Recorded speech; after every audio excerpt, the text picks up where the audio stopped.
everybody, it's Michelle Jackson, and I am here to interview yet an amazing author.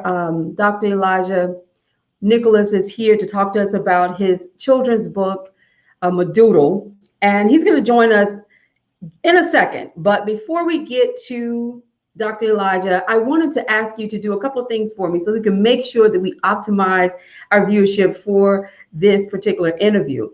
As you know, it's a morning interview. We don't do a lot of these, but we know a lot of you are at work, and you'll be able to see this when you return home.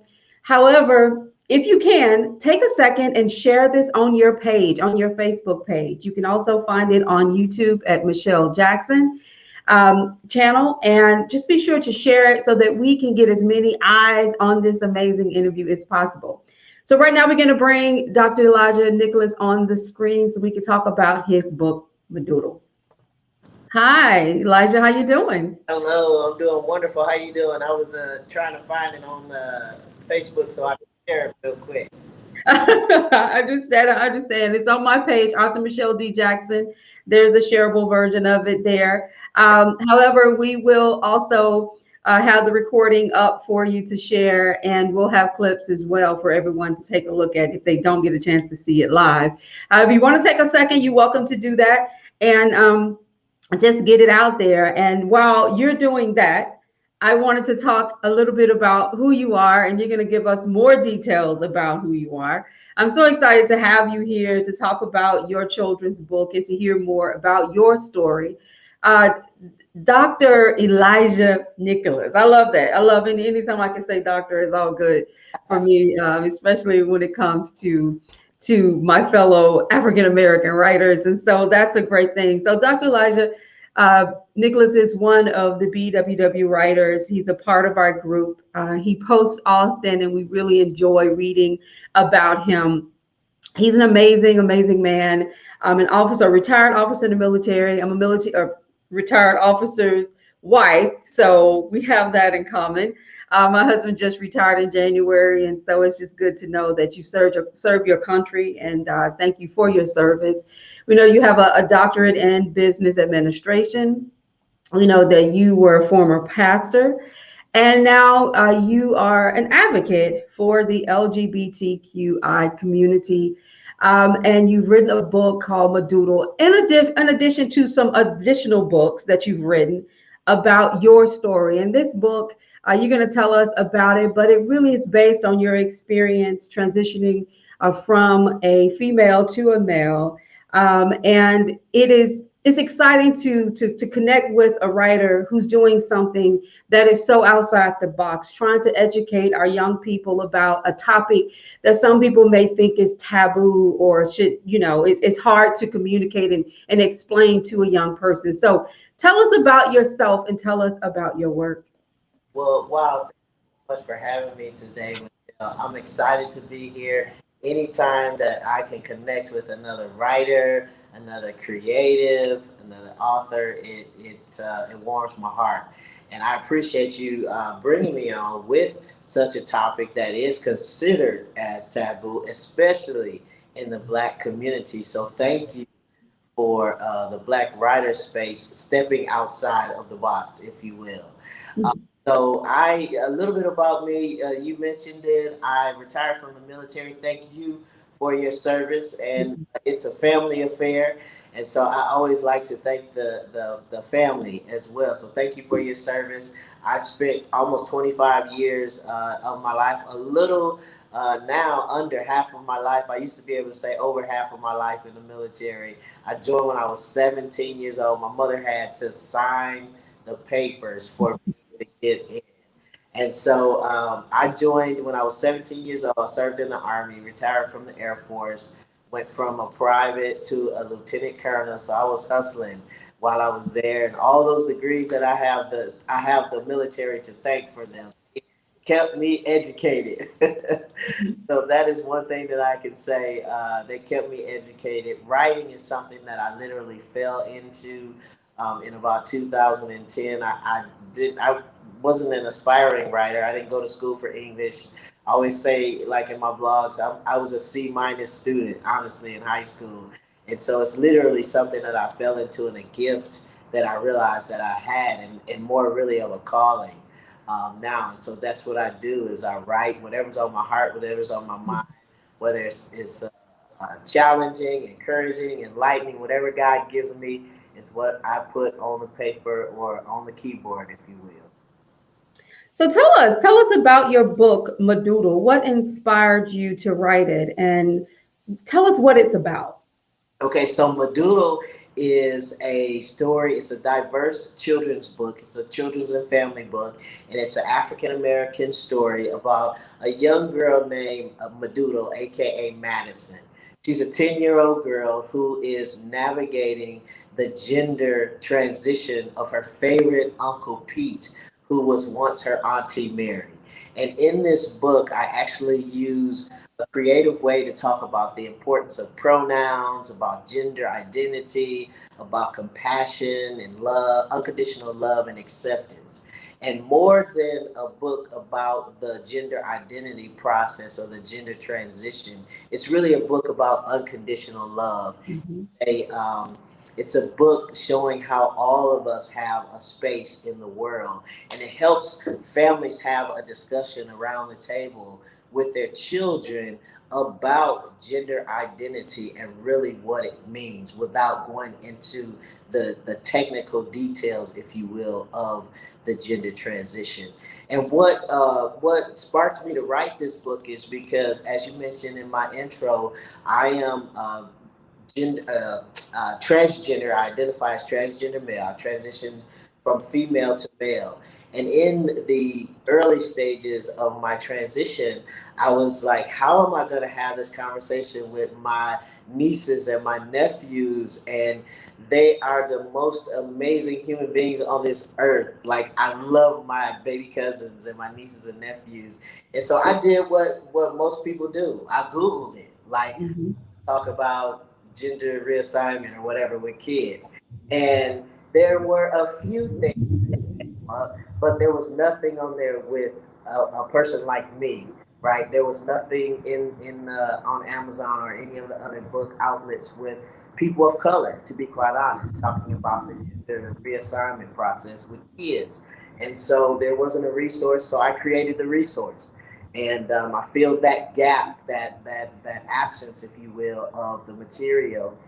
And literally, it went from an idea to actually being on the shelves probably within a year's time. It was, and you can probably relate to this, Michelle. It was literally a God experience. Like, Mhm. when I finished, I felt like I had an outer body experience. And so, it's a God experience. It's a God idea. And now it's a series that the next book will be coming out in June for Pride Month, and I'm in the process of getting it animated to a children's animation. So it's a lot going on with it. I'm super excited about it. So, my next question was going to be, tell us about the moment you knew you needed to write this book. But it sounds like that moment came, probably looking in the faces of your nieces and nephews and baby cousins, and you knew that this would be a conversation at some point that they would need to have with their parents or with you. And so that's great to know that you did what good writers do. We saw an issue, we wanted to solve it. We used it as therapy, and we also used it to educate. And that is what's so important about writing. So I thank you for putting it out there. Do you have a copy of your book nearby? I want people to take Yes, a look at that. right here. I keep her near and dear. And Yes, this is love yes, and it's available on Amazon right now, and in ebook and paperbook copy. And so you can see I got pictures in the back. Medulla's all over my house. She's on my mirror. I usually keep her on my refrigerator. She and her Uncle Pete, and that's how I get my ideas. Actually, that. like, literally, I'll wake up sometimes in the middle of the night and have conversations with my characters. People might think that's crazy, but like, it's really like the creative process for me. And as you said, I've written before, but I never did children's books. So I never Mhm. did like this is a whole different side of my brain that's working that I didn't even know existed. So Hmm. have the characters all around my house and to engage with the characters and have create the backstory of the characters, like that whole process. Like some people go to school for that, and for me it was just like it just naturally came to me throughout the process. So talk to us about how has your family responded to your book, and have you had an opportunity to talk, to take the book and use it as an educational tool with talking to your nieces and nephews yourself, or have your siblings been able to do that successfully? So yes and no, and I'll say yes to some of the family and no to some of the family. Um, Mhm. so my oldest niece, who is 33 now, she actually bought the book and she had her youngest daughter read it, and I think her youngest daughter is six, like 5 or 6, so they read it together. Mhm. And it's amazing that it was just another thing. Like with children, it's just like, okay, Auntie Tasha is now Uncle Eli. And that's Mhm. my old name, Tasha. And now, and so it's just like children get it. Mhm. Now, some of the other children in the family have not had that experience. Like they know the book exists and they're inquisitive about it, but their parents have not shared the book like, as a discussion yet. So, but they know the book exists. They've seen it, laying around. But as with other sensitive topics, we have to allow parents to parent in the way that they choose to parent, right? And so. The mere existence of the book causes the kids in my family to be curious, if you will. So the ones who have not read it, they're inquiring about it, and it really creates a opportunity for their parents to not only grow but to have an exchange with their children about gender identity. So I consider my family. They may not like it, but I consider us like kind of the research, if you will, and so it's really I think indicative of how the world receives us and how the Mhm. world receives the material, right? Because Right. not every family is comfortable with sitting down at the dinner table talking about something as what may seem as wild and crazy as gender reassignment. Other families just get it and they're like, this is what we're talking about over dinner tonight, right? So, Mhm. so I've had a mixture of both. So what I love about children's book writing is that you get to tap into issues that a lot of us. I'm a novelist, so I can build characters, but I'm learning as I get out into this writing world that there are still these limitations around characters that people expect an African American woman to create. And so, but when you're writing children's books, it's almost like you get this way to deal with tough issues in a, I won't say, necessarily fun, but a kind of a fun and a whimsical way, but you're also educating. And that is what's so powerful about children's books is that you can create these characters, you can deal with racism, sexism, genderphobic, all these different issues that are impacting our society, and you're educating the next group of the next generation and helping to get them to a place of being more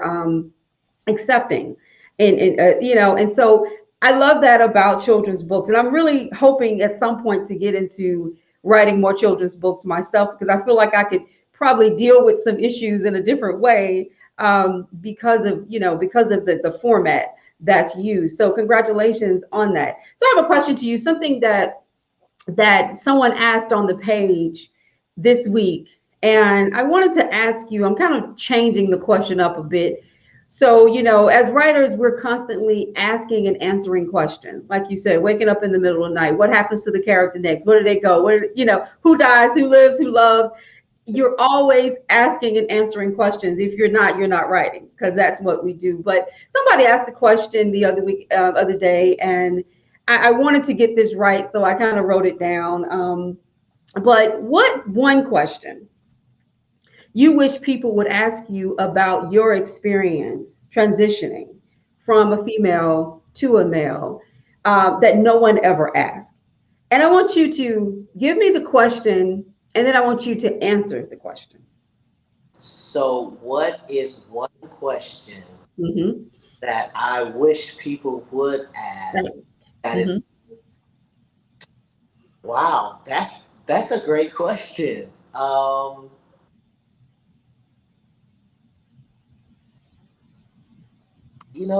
The first thing that comes to mind is, how are you, or Mm-hmm. or are you okay? Like, I'm always or constantly educating, constantly pouring out, constantly enlightening. And I've not had an experience where someone just said, "Are you okay?" Other than therapy. Mm-hmm. And so I think maybe that's something that through the process is missed, if you will. And I don't know if missed is okay, maybe, or the appropriate word. Maybe just, well, missed, maybe miss is the right word, but it's something that is not like asked, because I think in all the things that we do in trying to educate others, we want people to understand our process, where we are, and understand that the enlightening and education, right? Um, and oftentimes people don't understand the emotional side of that, what goes with not just writing, not just my experience, for example, but writing. Sometimes in taking on your characters and really understanding and getting a feel for what your character is experiencing, you take on those emotional experiences. And so one question I think that I've not heard in the process is, how are you with all? Mm-hmm. So, how are you with all of this? Thank you for asking. I'm actually okay. The writing has been therapeutic for me. I'm sure you, Mm-hmm. writer, writing can be very therapeutic. Like I said, it has challenged a part of my brain, specifically the children's book that I didn't know existed. Emotionally, sometimes I'm like, really, God, this is what you want me to do? Like, I'm over it. Like, I've had enough of it, especially as it relates to close friends and family. My transition process was, or is, really a very sensitive topic to some people that are still in my life, and some people that are not in my life any longer as a result of my transition. So emotionally, that has taken a toll on me, and thank God I've been in and am in therapy, because I don't know how someone can deal with a gender transition, or something as serious as a gender transition. Because to me, we all transition in some capacity every single moment of our lives, right? And so I think that everybody, I'm a therapy advocate, and I think that everybody should experience therapy. So thank God for my therapist, for my team of folks who helped me navigate this thing, because it's a tough process. I often talk about the good side of my transition, because that's the piece that I choose to focus on, the positive. But there have been some very challenging times. I am recently divorced, well, 2 years divorced now, and so that was a part of my transition. So there's been some heavy things that have taken place, but it's things like Madoodle and like writing, and my purpose every day that allows me to keep going. And when I get a message from someone who says, "Thank you so much for this book, I can talk to my kids about this, or I can have this conversation at work." So those things, that's my anecdote, if you will, that keeps me going. That's excellent. I was on your page doing a little homework on you, Uh-huh. and I noticed there was this theme about smiling. Yes. I noticed that when you talk a lot about smiling, and to get to a smile, we have to live our authentic life. I really believe that. I mean, you can smile, but a true smile comes when you are being who you feel that you should be, who is someone that is true. And so I love that you talk about that, because I really think it really speaks to where you are right now in your life. So to the books and to writing, we talked about Madison, and just being able to use that. How has all the different people, your target audiences, how have they responded to the book? And when I say, I mean, we talked about family, but now let's talk about just the general public, and then let's talk about the trans community. How have they all responded to your book? You know, it's been an amazing response. Honestly, I'm not, and I actually asked for people to critique it, and I welcome you to critique it, and please give me feedback. So I ask, I want to hear positive and areas for growth, both, right? And so it's, Madoodle has been received very well. I introduced it to the market last June during Pride Month, which was an amazing time to introduce the concept and the children's book in and of itself. And so, you know, the book is only on Amazon right now. I chose to do it exclusively on Amazon this time. And so the book sales have been great. You know, as a writer, it takes a while to start Mhm. checks. So, especially after all the expenses and paying the illustrators and editors and all Mhm. those things. But the market has received the book very well. It's the trans community is just now gaining momentum, if you will, and uh, I think one of the reasons for that is I was very intentional about introducing the book outside of the LGBTQIA plus community initially. Like that was a part of my strategy because I wanted to be able to have conversations across the aisle, if you will, to with anyone. Like I wanted to be able to go into take this book into a university or into corporate and have these types of conversations. Though it's a children's book, it's also a book that can be discussed around the boardroom because there are families who have people who are adults who are transitioning, right? And so while initially I thought my target audience was kids, right? My Mhm. nephews, but it's turning out to be more of an adult conversation. I have more adult conversations about Madoodle than I do with children, and these are conversations with adults who are actually talking to other adults. So I am amazed at how God has allowed this book to come to fruition and presented it at a children's book as at the most foundational level, if you will, because sometimes we let our guards down when something is not so technical, when it's presented in animation and in cartoon. And so, in that respect, it's been received very well. Are you finding that, what are some of the issues that people have? I mean, this is a sensitive topic. I mean, we can be honest about that. It's a sensitive topic. What are some of the comments that you're hearing from those who are still on the fence about talking to a child about the transitioning, or just the trans community as a whole?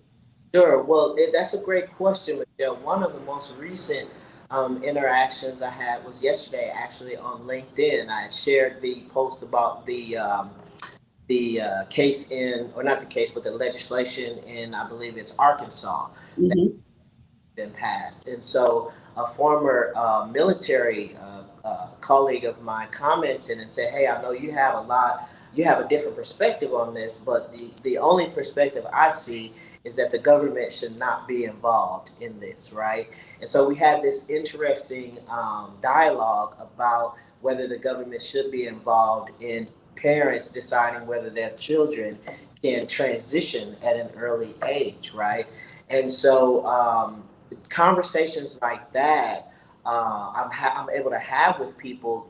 But for the children's book, I don't think that we would be having that type of dialogue, right? So, so it's been interesting, and then serving in the military, I have a different perspective. I understand, and I actually agree with her, and I don't think it should be a government issue. However, as I stated then, anytime you have discrimination, whether it's against women, it's for gender identity, sexual orientation, race, sometimes you have to have the government involved to prevent the discrimination, right? And so when we look at the case in Arizona, now it's become kind of this muddy stuff, if you will. And at the core of that are babies or children who really just want to have the same quality of life that you and I have. Mm. So, I know this is always going to spark conversation for you. First, that you're very open, you're very honest, you're very clear about how you feel about it, and that's love. That's great because I think that you have to own what you do, and we know as writers, once you put those ideas on paper, they're not coming back. It's in the world, and so and it will be a part of this universe forever. I mean, let's think about how long books last. And so, as writers, when we make that decision, I say this all the time, but when we make that decision to expose ourselves, it's almost like writing a contract with yourself and with the reader. You're saying, look, I'm going to be authentic. I'm going to put this out here. I'm going to let you judge it. But this is my truth. And I'm not going to be ashamed of it anymore for whatever reason, because we're all exposing something in our writing. Trust me, we all are. Even if we're writing about aliens and on Mars, it's very personal. Trust me. Which It's always very personal. And so it's just great to see you. I know this is always going to be a conversation for you. So it's great to see you be willing to have a very good, positive dialogue with people about it, because you're going to get those that will be angry, about it. That's going to happen. I mean, no matter what you write about, there's going to be someone to tell you it's not right, or right. it's not good, or it's not fair, or I'm not going to teach this to my kids. So it's really good to see that you have that type of positive attitude. I want to stop right now and just ask everyone, if you have any questions for Elijah, please, or for me, put those in the chat box and we will get to them. We have Rob Lee, who already said good morning. And if this is the Rob Lee I know, because I know a Rob Lee, and I think that it is the same. I want to tell him good morning. I haven't talked to him in a long time. But he's probably a friend of both of ours. And so that's a good thing. But please, if you have any questions, take this time and let's talk about it. We're talking about Madoodle with Dr. Elijah Nicholas, who's retired military, former pastor. We haven't even talked about that side of things. He's an author.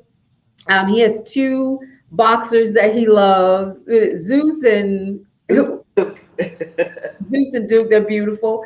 And he's doing some amazing things as a writer. And when I say amazing, I think all writers are amazing, because I just feel like the act of taking the time to put thoughts, love, heart on paper it's really tough. It's emotional. It's something that takes a lot of prayer. It takes a lot of understanding of ourselves and a lot of giving, because we know that once we expose something, it's out into the world. So let's talk a little bit about former pastor Yes. Elijah. How did you make that transition? And what have you learned over this period of transitioning? I mean, I don't know why it's former. I know hopefully you'll tell us, but making the transition from being a pastor to an author and someone who is talking about a topic that is tough for some to talk about as being a trans Wow, member. actually, that's a great question. As well, you guys are asking some phenomenal questions. Let me just pause. Thank you. So one of the things you mentioned is that we all are writing, exposing something in our writing. And when I was retiring from the military, I was in the process of writing my memoir, and it's called "Didn't Ask, Didn't Tell: The Life of a Gay Christian Soldier." At the time that I was in the military, I lived life as a lesbian, closeted in the military, somewhat out in the civilian world. And as I was actually shopping my book to literary agents I self-published it, then I was shopping it to go with a publishing house. An amazing literary agent that I came across, literally, he was reviewing my book, and one of the things he said, like immediately, he said, "You know what? I would love to shop this book, but I cannot shop it because it seems like there's something missing. Mm. And the something missing was that I'm trans. So I had written a memoir about, at that time, my whole life, and I had not expressed that, right? And so I was also just entering ministry at the time and had started pastoring in 2014. We had churches in Africa and in the US, was a virtual church, the things that we're doing now virtually. We started doing that in 2014. And I said we, meaning the fellowship that my former wife and I had. And so my core values, authenticity, transparency, and integrity, is what I teach and taught about, what I preached about. Everything that I did was built around those core values. And the moment in the mirror, if you will, literally came when I said, you know what? I had that conversation with this literary agent. I call him my midwife because he is the reason Elijah finally came forth, right? And I had that moment in the mirror and I said, you know what? I can no longer teach and preach these things because I'm not living it. I'm not living authentically. I'm not living transparently. And I'm not living with integrity if I'm not living my complete truth. And so that was in 2017. And literally, in a matter of 6 months, from August 2017 to about April or May 2018, my former wife and I separated. The ministries were all shut down, and I started my gender transition. That is how impactful, if you will, it was for me during those 6 months. And I could no longer pastor and lead folks, even though I was leading as an out lesbian. I was not leading in my truest, most authentic self. And I know, some people can do it. Some people can get in the pulpit every Sunday, and I'm not accusing anybody of that. But some people can do that, and they can not live their most authentic self, and they can preach and teach and go home and go to sleep. Well, I couldn't go home and go to sleep. I was no longer at peace. It was literally a matter of life or death for me. Like literally, I was having suicidal thoughts and all kinds of things. And I chose me. I chose God, and I chose to live my most authentic self. And I've just recently, literally in the last couple of months, started pastoring again and started embracing the term pastor. Like the reality is, once you're called, you can never walk away from that calling. You can say you're an ex-pastor or ex-minister or whatever, but the reality is, to me, once you're called, you're called. But I had to go through that valley experience, if you will, for about 3 years. I had to fully accept myself as Elijah. And now I can teach and preach and speak to folks about living authentically in the most authentic way, and know that what I'm delivering is my truth. And hopefully they will see that truth reflected back at them and choose to live their most authentic life. Love it. Thank you so much for that answer. Great answer. Great answer. We have a couple of comments here from Keisha. She said, yep, you're right. We need government to prevent discrimination. And then she says he had to take off his hat for this. So I know what she said. Oh, yes, you did. I love that. Let's talk now. And please continue with the questions coming in. We love those. So continue to ask those questions. Um, let's talk now about the publishing of your book. So you did eventually publish your memoir. Is that correct? Yeah, yes. And I Good. depublished it, if you will. I'm sorry, say that again. I said I depublished it, if you will. I'm being funny. I actually, well, I'll let you finish asking that question, and I'll explain why I did that. Well, the next question was just going to be about how did you publish Madoodle? I like to talk about the publishing process, whether it was self-published or you went through a vanity publisher or a traditional publishing experience, because a lot of the writers on the page are interested in learning about your publishing process.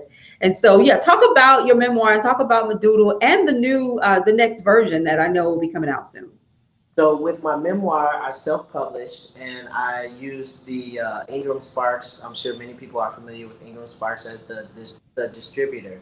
And what I loved about Ingram Sparks is that it made it available like everywhere, basically.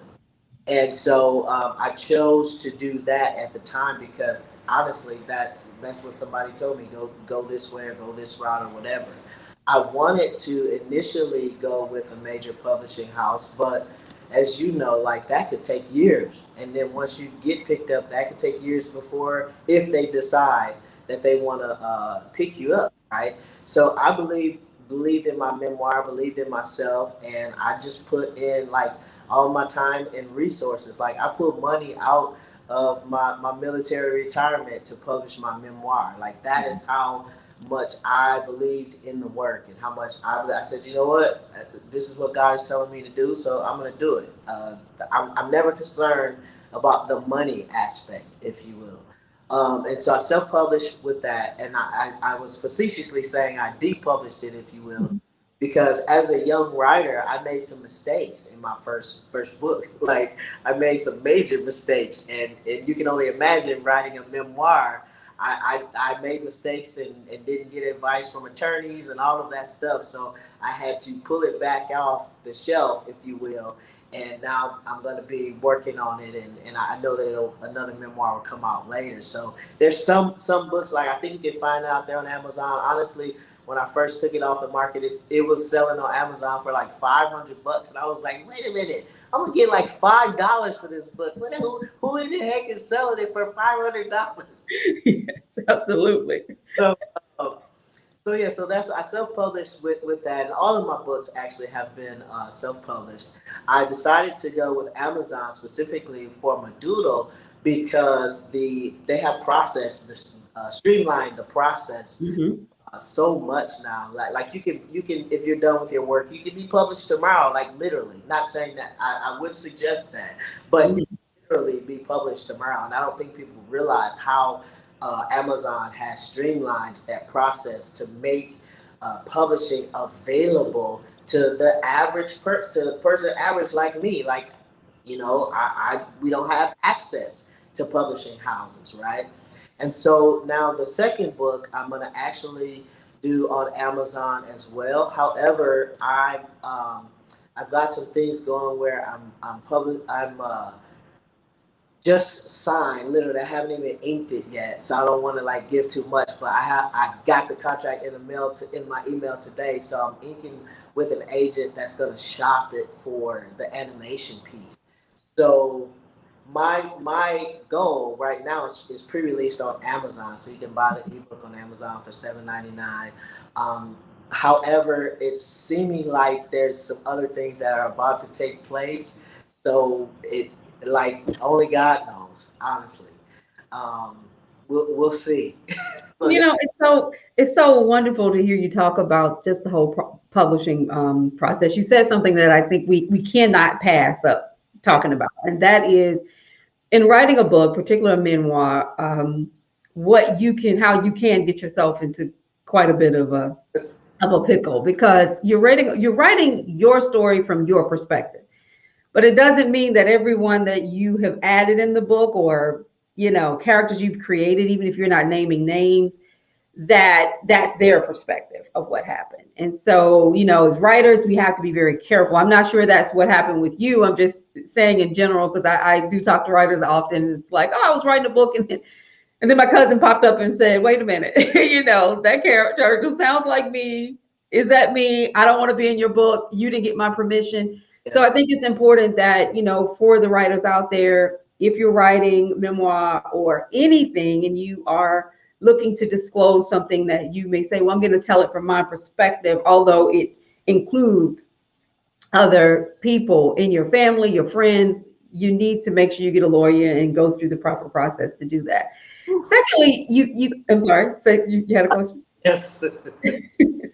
Secondly, you mentioned about this self-publishing, and I've been asked to speak on a lot of panels lately, or being interviewed by people who talk to me about self-publishing, and there is still this idea that people self-publish because I guess the work isn't good enough to get a deal.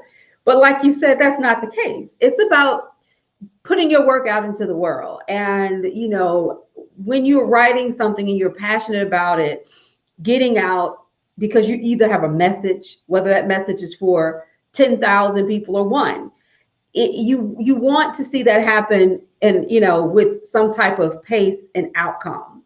When you are looking to get a deal with a publishing house, you don't know what's going to happen. Traditionally, a lot of work by African American writers is overlooked because there are not a lot of Black editors in these big publishing houses that are reviewing and approving our work. And there are thousands of books that are hitting the scene every day. So it's also hard for, I can only imagine, for these publishing houses to even get access to our work, to filter down to find us. But there are some amazing self-published authors out there, and I feel like Elijah is definitely one of them. And I just want to stress that self-publishing is a great way to move your ideas forward and to get your work out there. However, it is still important to get it properly edited, to get lawyers involved if necessary, to hire writing consultants if you need to. Let's go back to what I first said, to get it edited. These are the things that we have to make sure that we do. So, I'm also a self-published author, and I'm a big advocate for the self-publishing community because there are some great works out there that are getting lost.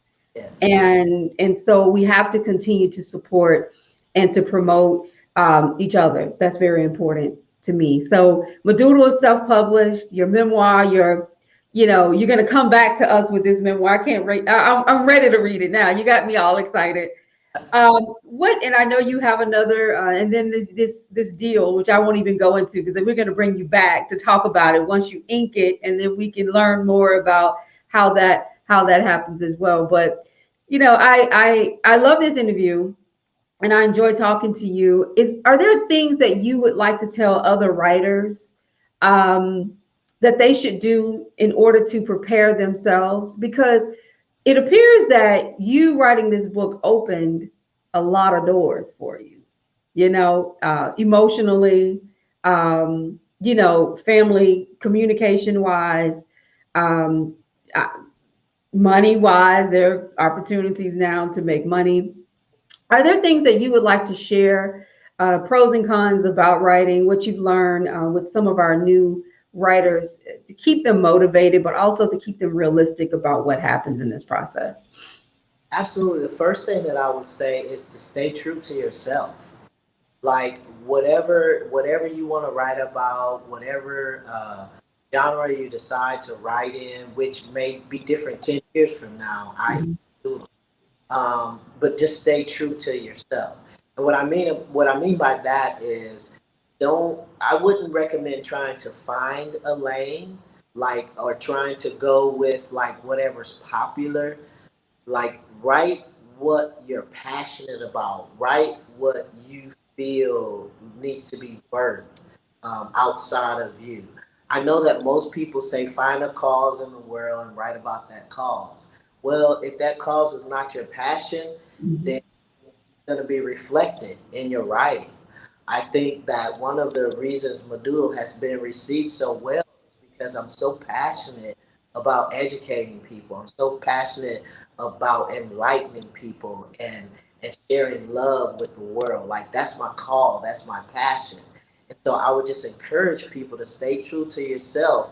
And if you're not sure what your passion is, talk to folks like Michelle, join this amazing group and experience, network with other writers, get a writing coach, get it, not necessarily someone who can teach you how to write, but someone who can teach you along the path of becoming a published author.